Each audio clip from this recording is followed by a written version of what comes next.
반갑습니다. 데이터벅스의 조외현입니다. 지금 마지막 시간까지 공부하고 계시는 여러분들한테 추첨의 행운이 30분 정도 뒤에 있기를 바라겠습니다. 자, 오늘 그 발표 제목에 상당히 어려운 내용이 3가지 정도가 있습니다. 마이데이터, CDC, GDPR. 여러분들이 뭐 아시는 용어도 있겠지만 사실 요 키워드만 오늘 배워 가셔도 좀 건지는 게 있는 그런 세션이 되겠습니다. 그 마이데이터는 본인 신용 관리업이라고 얘기를 합니다. 그래서 여러분 개인정보, 그 중에서도 신용에 관련된 아주 중요한 정보를 가지고 통합해서 전문기관이 서비스를 하겠다는 그런 개념입니다. 그래서 좀 나중에 좀 설명을 드리고요. 그 다음에 GDPR은 여러분들이 아시는 바와 같이 개인정보보호법인데요. 뭐 전 세계 2위 시장인 유럽에서 이미 2018년부터 시행 중에 있는 그런 개인정보보호법이 되겠습니다. 상당히 지키지 않으면 페널티가 셉니다.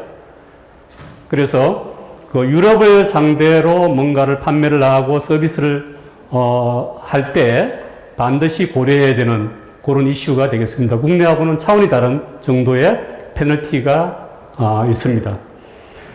그 다음에 이제 이런 그 서비스를 위해서 이제 CDC라는 용어는 이제 Change Data Capture입니다. 여러분들이 ETL을 혹시 아시는지 모르겠는데요. ETL에 좀 반대되는 개념으로 실시간에 데이터, 트랜잭션 데이터를 캡처를 해서 타겟에 복제하는 그런 기술이 CDC가 되겠습니다. Change Data Capture라는 그 용어의 약어가 되겠습니다. 그래서 이 기술을 가지고 이런 마이데이터 사업을 어떻게 시스템을 구축할 수 있는지 그런 개념을 좀 살펴보도록 하겠습니다. 자, 이런 그 마이데이터 사업을 이해하기 위해서는 이 데이터 사업에 대한 법적 근거가 어디에서 나왔는지를 우리가 살펴볼 필요가 있겠죠. 대부분 이제 데이터 3법이라고 얘기합니다. 그동안 뭐 여러 가지 이슈가 많았고 또 국회에서 여러 번 좌절돼 가지고 우여곡절 끝에 올 1월에 국회를 통과를 해서 실제 8월에 시행에 들어가고 실제 뭐 내년 초부터 실제 서비스들이 시작이 될 예정입니다. 그래서 기회가 많은 그러한 법인데요. 앞으로 몇 개 좀 초반의 슬라이드들은 좀 법적인 이슈들을 좀 간략하게 설명을 드리겠습니다. 뭐 좀 편하게 들어주시면 고맙겠습니다. 이 법들이 실제 개정이 되면서 뭐냐면은 그동안에 너무 어렵게 좀 제약을 가했던 개인정보, 빅데이터 시대가 왔는데 조금 가치 있는 데이터를 가지고 뭔가를 해보고자 할 때 항상 걸림돌이 개인정보였습니다. 이 개인정보보호법이 워낙 엄격하게 제한을 하고 있고, 그 다음에 상당히 불분명했어요. 어디까지가 개인정보고 또 어디까지고 법적으로 문제가 있고 없고 이런 부분들이 불분명했는데 요거를 이제 IT 쪽에서는 빨리 좀 개선을 해달라 했던 것들이 여러 번 이제 정책 이해관계 때문에 좀 무산이 됐었죠. 그래서 결국 이제 어느 정도 진전을 보게 된 그런 개인정보 개정안의 개요가 되겠습니다. 자, 그러면은 데이터 3법의 어떤 개정의 방향과 의의에 대해서 좀 간략하게 살펴보면은요. 아까 얘기했던 모호했다는 거죠. 다소 모호가 아니고요. 아주 모호했어요. 모호했던 그런 개인정보 판단 기준을 명확하게 한 거죠. 그래서 이 기준에 따라서 익명화 또는 뭐 가명화라고 얘기도 하는데요. 이렇게 처리가 된 개인정보는 개인정보보호법 적용을 받지 않는다는 것을 명문화시킨 거죠. 그래야 여러분들이 뭐 사업을 하든 아니면 서비스를 하든 솔루션을 만들든 그런 부분에 좀 자유롭게 되겠죠. 그 다음에 이 가명정보 개념을 실제 도입할 수 있다라고 이제 명시를 하고 있고요. 그 다음에 이 개인 데이터도 또 우리가 가지고 있는 개인정보는 이쪽인데 저쪽하고 좀 결합을 했으면 좋겠어요. 마음대로 안 되죠. 그죠? 이거를 법적으로도 허용을 해놨어요. 그래서 이 보안시설이나 이 전문기관을 통해서 이런 데이터 결합이 허용되게끔 이렇게 만들어 놨다는 거죠. 그 다음에 자, 이렇게 개인정보를 어느 정도 이제 자유롭게 쓸 수 있게끔 하는 대신에 또 반대적인 측면이 있겠죠. 그죠? 그래서 개인정보 관리자의 어떤 책임을 강하게 묻겠다는 거죠. 물론 뭐, 그 EU의 GDPR 법에 비해서는 상대적으로 약하지만, 그래도 의미 있는 그런, 첫걸음이라고 볼 수가 있겠습니다. 또한, 이 개인정보 관련 법률이 뭐, 행안부, 그 다음에 방통위, 금융위에 따라서 이 세 개가 서로 막 흩어져 있어요. 아까 그 법들이, 세 가지 법들이, 주체가. 그러다 보니까 이 추진의 효율성이 떨어지는 거죠.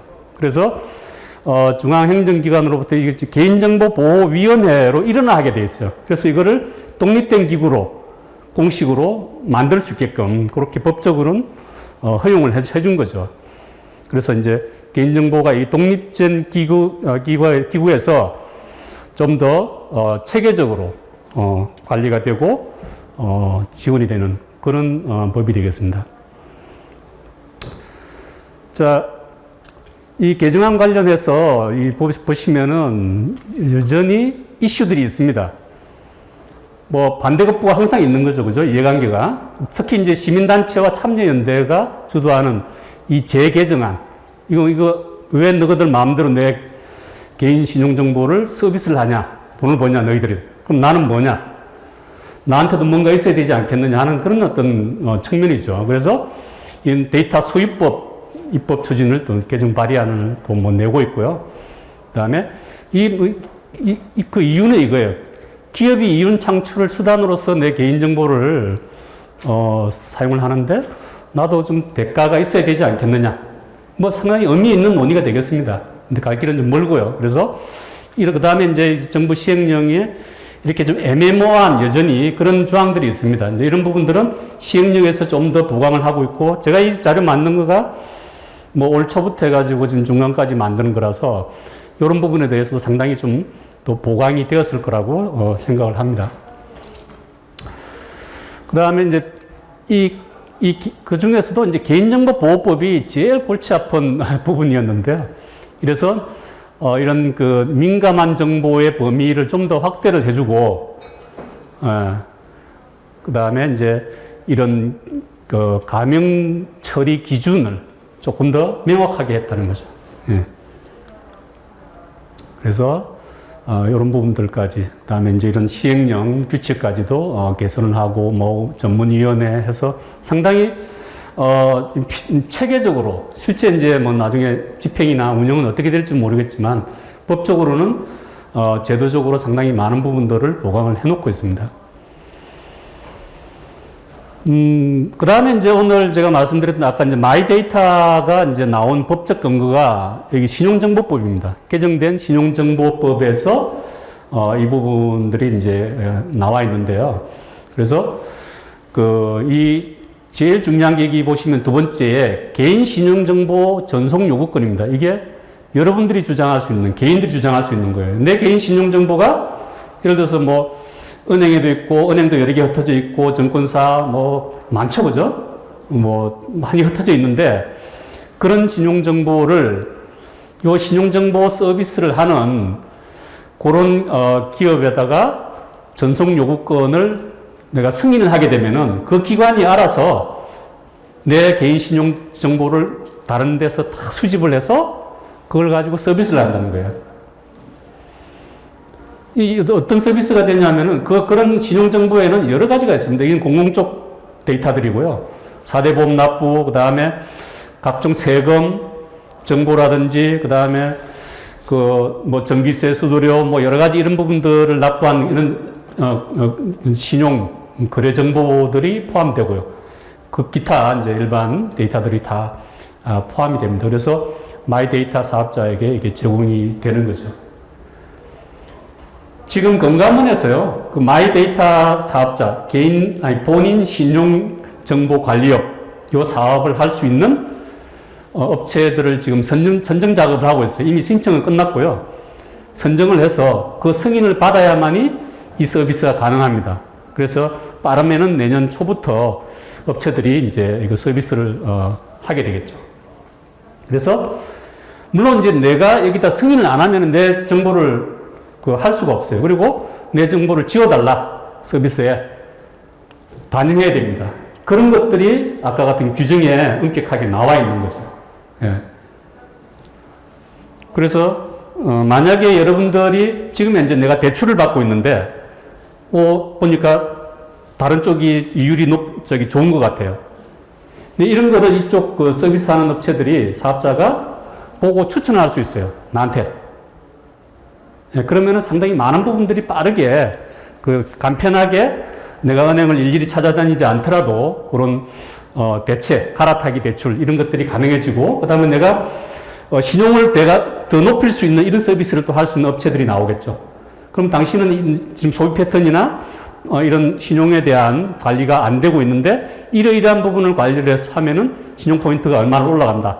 그럼 그 올라가는 신용을 가지고 내가 대출을 받고 있는 데에 이자율을 낮춰달라 이렇게 요구를 할 수가 있다는 거죠. 예, 그런 부분들이 개인한테는 상당히 좀 편리한 그런 서비스가 될 수도 있고요.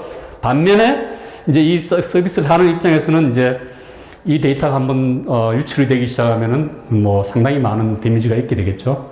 어떤 그런 부분입니다. 그래서 요거는 이제 신용 사업을 하는 신용 정보 이 서비스를 하는 업체들이 갖춰야 될 그런 요건들이 되겠습니다. 자, 그러면은 데이터 3법의 개정의 효과들을 좀 살펴보도록 하겠습니다. 제일 크게 효과가 나는 부분들이 여러 가지 부분이 있지만 이제 마이 데이터 사업입니다. 이미 아까 좀 전에 말씀드렸다시피 금감원에서 시작을 했고요. 실체가 이제 지금 드러나기 시작하는 거죠. 그래서 요걸 가지고 뭐 돈을 벌 수도 있고 없을 수도 있고 그렇습니다. 뭐 어떤 서비스는 공짜로 갈 수도 있고 서비스를 하는 업체마다 굉장히 치열해지겠죠. 초기에는. 그래서 누군가가 살아남고 이래서 이제 저게 자리 잡으면은 뭐 5년, 10년 뒤에는 제2의 네이버 같은 업체가 나올 수도 있죠. 이걸 가지고.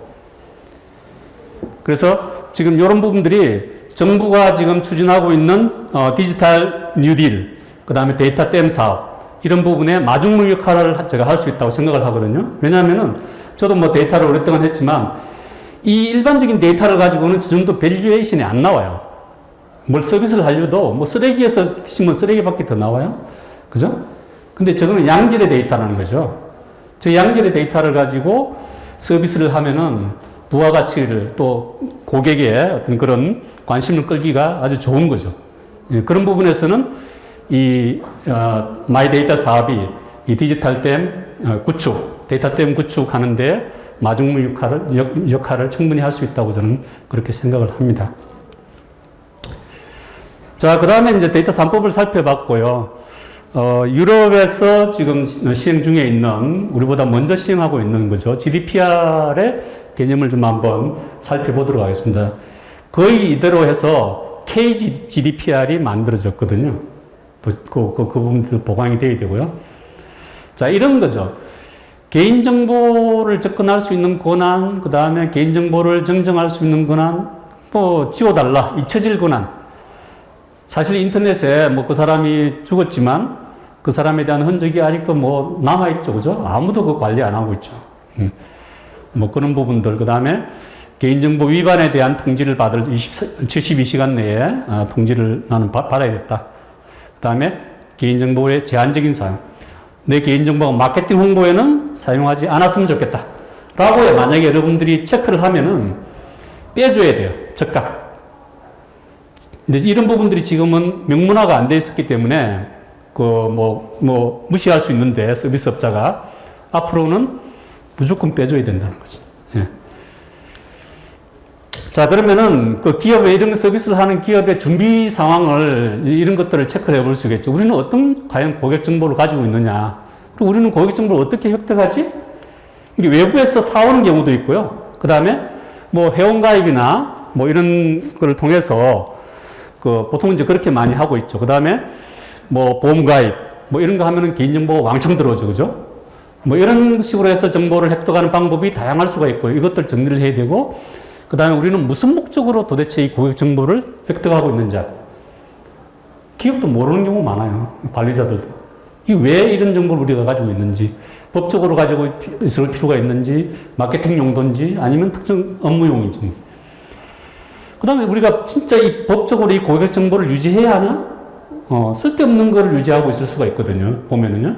그 다음에, 어디에다가 이 고객 정보를 보관해야 되는지, 그 다음에 이런 접근 권한 관리, 그 다음에 고객 정보를 우리는 가명화를 하느냐, 또 우리 어떤 정보를 또 이렇게 마스킹을 하고 또 어떤 방법으로 하느냐 하는 것들이 이제 돼야 되고요. 그 다음에 우리가 이런 또 관련된 보고서를 제출해야 되는데 누구에게 어떤 보고서를 제출해야 되느냐. 요거를 준비를 하는데 세 가지 측면이 다 고려가 돼야 돼요. 시스템적인 준비가 필요하고요. 두 번에는 문서화가 다큐멘터가 잘 되어 있어야 되는 거죠. 세 번째는 조직적인 준비가 돼야 돼요. 요 세 가지가 준비가 돼서 요 질문에 대해서 답할 수 있어야 된다는 거죠. 앞으로 제대로 이런 신용 서비스 사업을 하려면. 자, 그러면 조금 더 기술적으로 들어가서요. 운영 측면의 고려사항을 보시면은 데이터가 이동하고 전송 시에 보시면은 이제 이 데이터가 도대체 어디서 와서 어디로부터 수입이 됐느냐. from을 알아야 된다는 거죠. 쭉 이력 관리를 하라는 거예요. 이 데이터가 딱 이 시점에 봤을 때에 이게 어느 패스를 거쳐가지고 왔는지가 관리가 돼야 된다는 거고요. 그 다음에 라우팅, 경류 규칙, 어디로 또 이 데이터가 어디로 갔는지 이런 이동과 전송에 대한 이력 관리가 필요하다. 그 다음에 데이터를 가공하고 처리 시에도, 가공 처리할 때도 이 데이터가 정제되고 조정되고 정확하게 검증이 됐는지, 우리나라는 이 데이터를 다음과 같은 이런 미처리 전후의 데이터를 어떻게 다룬가, 마스킹과 가명화 처리가 제대로 되고 있는지, 이런 측면들을 고려를 해야 된다는 거고요. 그 다음에 감사보고서, 제일 중요한 감사보고서예요. 뭐 상시 들어올 수도 있고 수시로 들어올 수도 있고 그렇습니다. 그래서 이런 부분들이 이제 유럽에서는 감사를 위해서 대비를 해야 되는 그런 질문 사항이 되겠습니다. 자, 그러면은 저희가 사업을 하고 있는 이 스트림의 어떤 그런 CDC 기능을 이용을 해서 이 GDPR을 구현을 하는 그런 기능을 좀 연동해서 조금 더 실제적으로 한번 구현을 어떻게 할 수 있을지를 한번 살펴보도록 하겠습니다. 이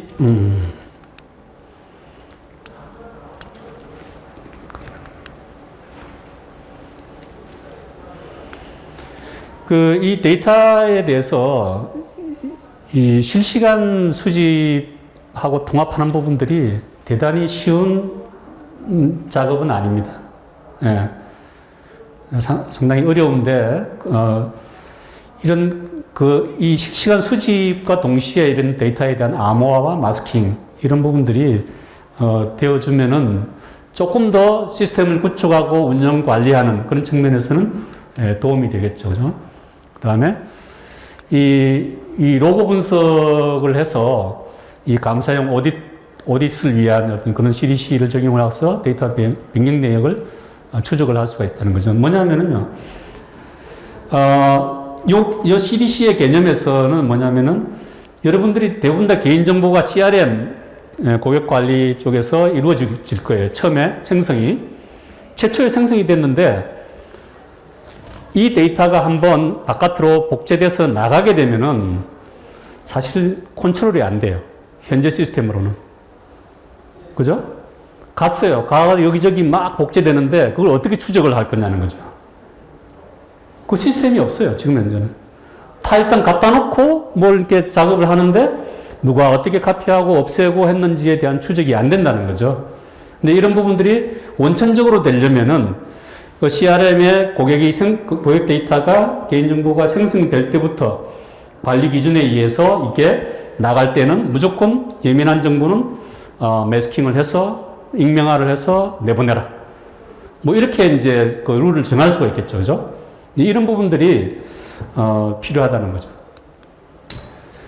그래서 이런 여러 가지 이제 파일을 처리하고 하는 부분의 리니지, 계보들도 관리를 할 수 있고요.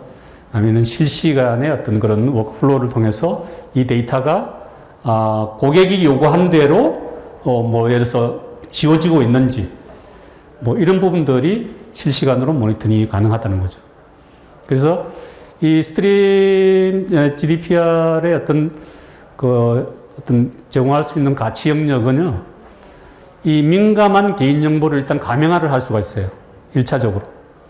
꼭 그 정확한 개인정보가 있는 그대로 가서 활용되는 경우가 아니면은 기본적으로 감형을 한다 하는 원칙을 정하는 거죠. 그죠? 그거는 기업이 정하기 나름입니다. 어떤 이유를 따라서요. 그 다음에 데이터가 전송될 때 보호, 이게 암호화되고 또, 그 다음에 이제 삭제되는 것을 이제 방지를 해야 되겠죠. 그 다음에 이런 그 매스킹과 같은 이런 완료된 이런 준수 활동에 대해서 감사 추적이 돼야 되고요. 그 다음에 이 규정 위반 보고서 및 위험 평가를 위해서 이 워크플로우 단계별로 워닝을 확인할 수 있는 그런 모니터링 체계를 갖추면 좋겠죠.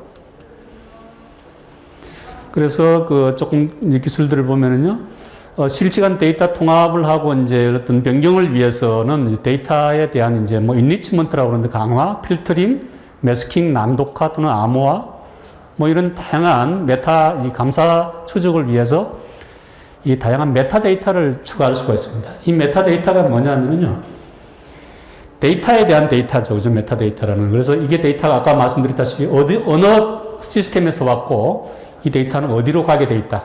또 갔다. 하는 부분들에 대한 어떤 칼럼들을 추가를 할 수가 있어요. 그래서 그 칼럼에서 그 데이터에 대한 이력을 자동으로 이 데이터가 옮겨갈 때마다 자동으로 기록을 하게 해서 이걸 추적을 하고 보고서를 만들게 될 수 있는 거죠. 그 다음에 이제 감사용 저장소, 이 저장소는 보통 오딧 볼트라고 그래가지고 이건 삭제가 안 되는 그 시스템이에요.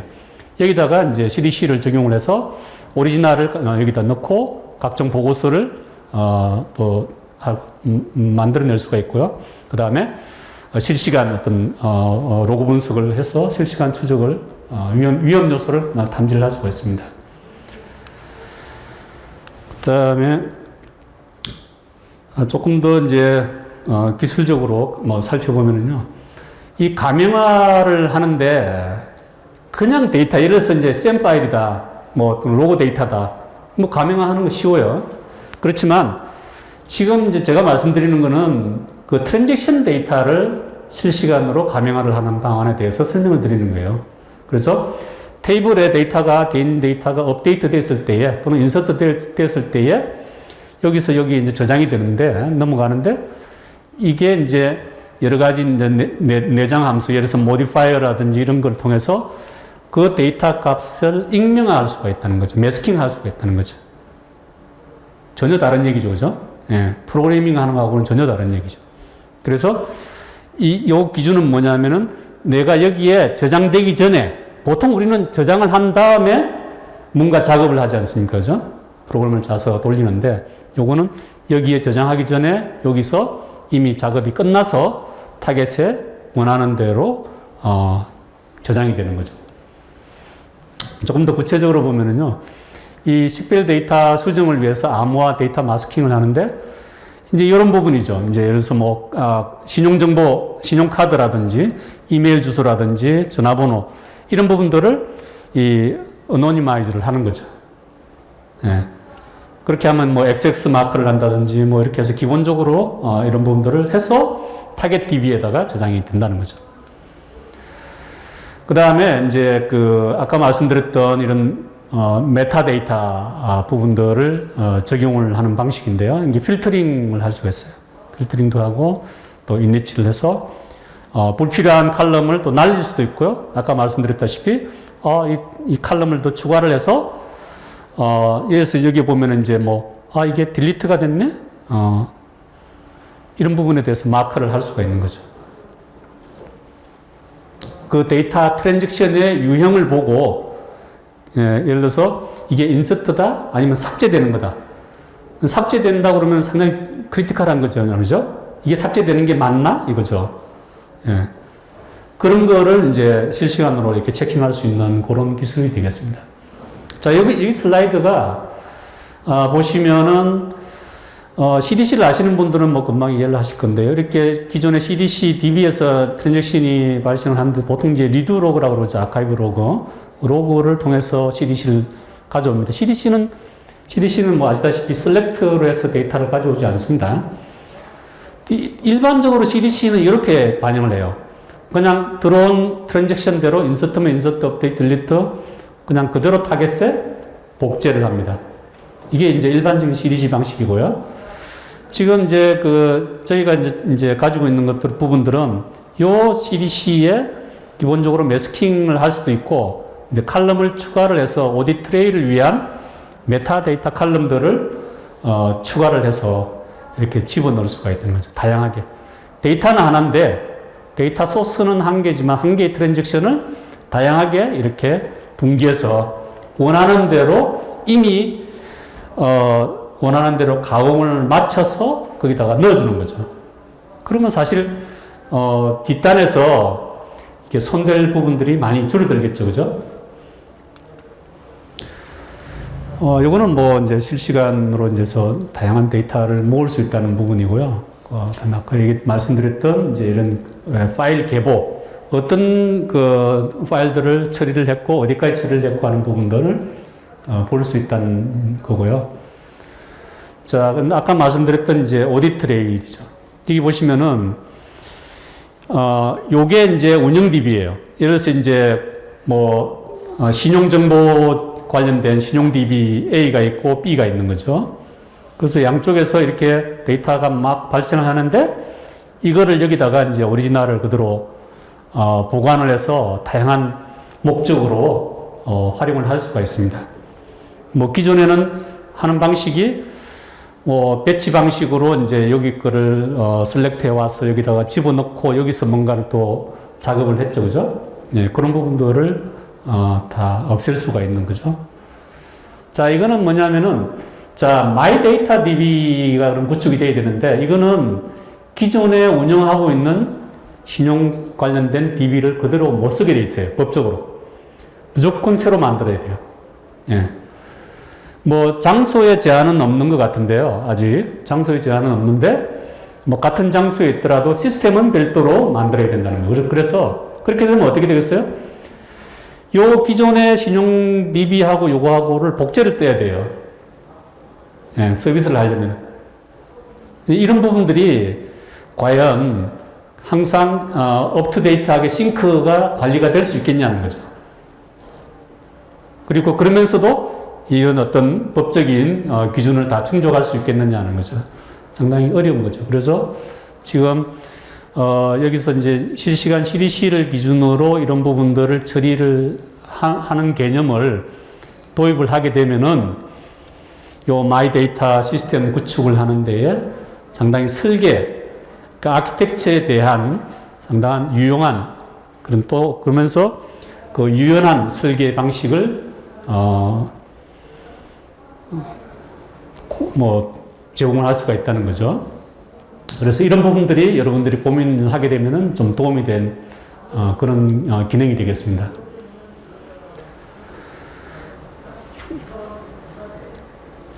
자, 여기 보시면은 지금 고객 X에 대해서 이게 딜리트 마크가 들어왔어요. 이게 내가 이제 요청을 한 거죠. 내 고객 정보는 당신 서비스에 더 이상 이용하지 마십시오. 라고 이제 콜센터를 전환하든 시스템으로 이제 요청을 하면은, 자, 이게 이제 CRM 로그에서 이제 이 날짜에 딜리트가 돼야 되는 거예요. 마킹이 돼 있으면은. 그럼 이게 마킹이 돼 있었는데 이게 딜리트가 됐는지 안 됐는지를 누가 확인하냐 이거죠. 그걸 다 사람이 들여다보면서 확인할 수는 없는 거잖아요. 그죠? 이런 부분들이 항상 이렇게 등록을 해서 모니터링이 가능하게끔 시스템이 구현이 되면은 좋겠죠. 그래서 아까 똑같은 이제 얘기인데요. 이 GDPR 활동을 하면서 있던 리스크라는 것은 뭐냐면은 규정을 위반하는 사례가 있는지를 보는 거예요.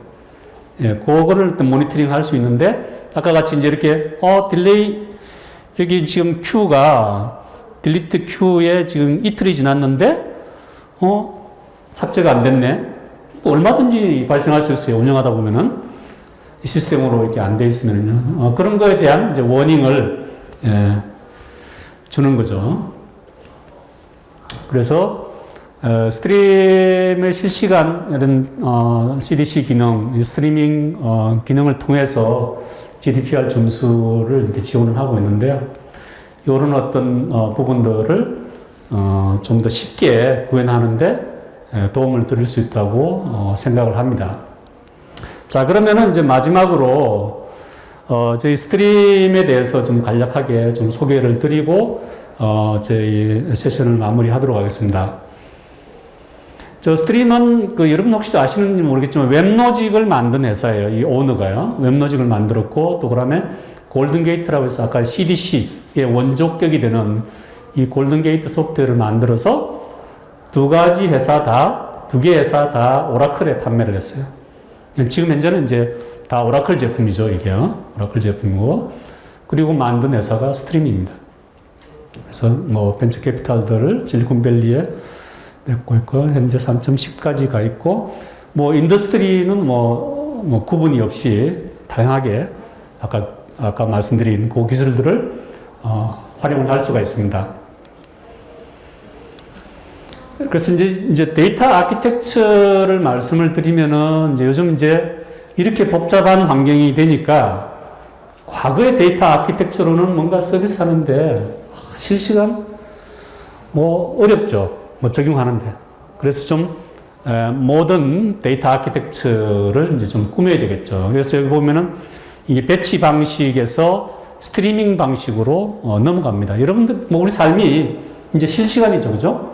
모든 게 다 메신저 뭐 해서 다 실시간인데 뭐 우리 업무도 마찬가지죠. 이렇게 가고 있고요. 요 스트리밍에 여러 가지 기술이 있는데 그 중에 하나가 CDC도 그거에 해당됩니다. 다른 것들은 그 파일 레벨에 저거라고 그러면은 CDC는 아까 말씀드렸던 트랜잭션 레벨이에요. 예. SQL이나 이런 걸 사용하지 않고, 직접 사용하지 않고, 데이터베이스 트랜잭션 로그를 이용을 해서 데이터를 가져와서 이렇게 다양한, 스토리지 또는 이런, 분석, 이런, 리파지토리. 그게 뭐가 됐든 간에요. 클라우드 쪽에 DB든, DW든, 아니면 스토리지 파일 시스템이든, 이런 부분들에, 실시간으로 저장을 하는 거죠.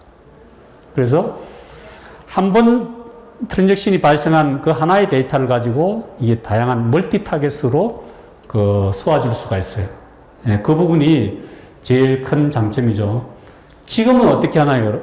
대부분의 회사들이 업무별로 달라요. 요 타겟으로 여기서 이 업무를 하려면 여기서 또 가져오고 똑같은 데이터를요. 여기서는 또 다른 방식으로 가져오고 그래서 중복적인 그런 작업들이 많죠. 이렇게 통합된 인티그레이션 인프라를 안 가지고 있기 때문에 그런 부분들이 상당히 좀 어렵게 진행하고 있는 부분들이 있습니다. 그래서 이제 이렇게 보면 이제 좀 온프레미스 로컬 시스템들이 이렇게 다양하죠, 그죠? 뭐 이보다 더 복잡한데요, 실제로는 이런 부분들이 이런 쪽으로 이제 다 넘어가고 있죠. 물론 뭐 아직 뭐 우리나라는 뭐 좀 멀었죠. 멀긴 했지만 지금 미국 중심으로는 뭐 거의 퍼블릭 클라우드가 거의 대세처럼 이렇게 지금 뜨겁습니다. 뭐 물론 뭐 한 1, 2년 전까지는 이제 클라우드 퍼스트였어요. 무조건 클라우드로 간다. 모든 업무가. 그랬는데 이제 막상 가보니까 여기도 만만치 않죠, 그죠? 뭐 여러 가지 비용 부분도 있을 거고요. 그 다음에 데이터 활용해서 어떤 접근성, 뭐 편의성 이런 부분들이 많이 떨어질 거고, 그 다음에 이제 너무 특정 이제 그 퍼블릭 클라우드 업체에 좀 종속되는 그런 측면, 여러 가지 좀 부작용이 있죠. 그래서 요즘은 스마트 클라우드라고 같은 거는 얘기를 합니다. 스마트하게 가자 이거죠. A 업무는 뭐 온프레미스, B 업무는 뭐 A 클라우드, C 업무는 뭐 B 클라우드, 뭐 이런 식으로 좀 유연하게, 그게 이제 어떻게 보면 이제 뭐 컨틴전시 플랜도 관련이 있겠죠, 그죠? 여러 가지 그런 부분에서 그건 전략적으로 여러분들이 선택을 하시면 되겠습니다. 그래서 스트림은 아까 말씀드렸다시피 이렇게 다양한 소스에서 이런 뭐 멀티 타겟, 물론 이제 온프레미스는 당연히 되는 거고요. 뭐 이런 부분을 직접적으로 이렇게 여러분들이 코딩을 하거나 이렇게 뭐 인터페이스를 개발하지 않더라도 이미 이런 부분들이 다 갖추고 있어가지고 쉽게 타임 투 마켓을 지원할 수 있는 그런 솔루션이 되겠습니다. 조금 더 기술적으로 보시면은 이런 소스에 대해서 소스의 유형에 따라서 각종 파스라든지 리드라든지 이런 CDC 어댑터라든지 이런 부분들을 다 갖추고 있어요. 뭐 일부만 이렇게 보여드린 건데요. 그래서 이런 다양한 이제 타겟으로 쏘아줄 수가 있습니다. 그러면서 이 중간에 이런 어떤 필터링이라든지 여러 가지 가공 과정을 거치고 이런 과정이 개발은 프로그램은 거의 SQL-like한 그 SQL로 생각하시면 돼요. SQL 방식으로 로직은 처리가 할 수 있고요. 드래곤 드롭으로 해서 이 플로우 디자이너가 제공이 됩니다. 그 다음에 요거를 이제 실시간으로 이제 대시보드를 이제 볼 수 있는 그런 비주얼라이제이션 기능이 있습니다. 물론 이건 BI 툴은 아닙니다. 그래서 뭐 전체 데이터를 놓고 분석하는 그런 비주얼라이제이션은 아니고요. 실시간으로 흘러가는 데이터에 대해서 여러 가지 방식으로, 예를 들어서 뭐 타임 윈도우 기능이라든지 이런 걸 통해서 뭐 커런트한 현재 5분간의 현황을 보겠다. 또는 뭐 10분 단위에 뭐 하루에 10분 단위로 끊어서 여러 가지 통계를 추이를 보겠다. 이런 부분들이 다 가능해지는 거죠. 그래서 뭐 샘플 고객을 보시면은 이렇게 뭐 다양합니다. 아멕스부터 해가지고 HSBC 뭐 보잉사에서 상당히 큰 미국의 제조 그다음에 이런 기업들이 스트림을 쓰고 있습니다. 뭐 상당히 이제 엔터프라이즈 레벨, 이게 스트림은 인메모리 기술, 특히 그 중에서 IMDG라고 그래가지고 인메모리 데이터 그리드 기술을 사용을 하고 있습니다. 그래서 상당히 빠르게 이런 부분들을 처리를 할 수가 있는데요. 그런 기술 기반으로 하다 보니까 엔터프라이즈 레벨의 많은 기능들을 보유를 하고 있습니다. 그래서 그런 부분들이 장점이 되고 있고요. 국내도 아까 말씀드렸다시피 SK 하이닉스라든지 조달청의 나라장터의 이제 그 웹로그, 여러분들이 입찰이나 이런 걸 들어가기 위해서 클릭하면은 그 웹로그에 쌓이는 내용들을 실시간으로 이렇게 분석을 해볼 수가 있습니다. 그런 부분에 적용이 되어 있습니다. 자, 여기까지 해서 제 강의를 마치도록 하겠습니다. 늦게까지 경청해 주셔서 감사합니다.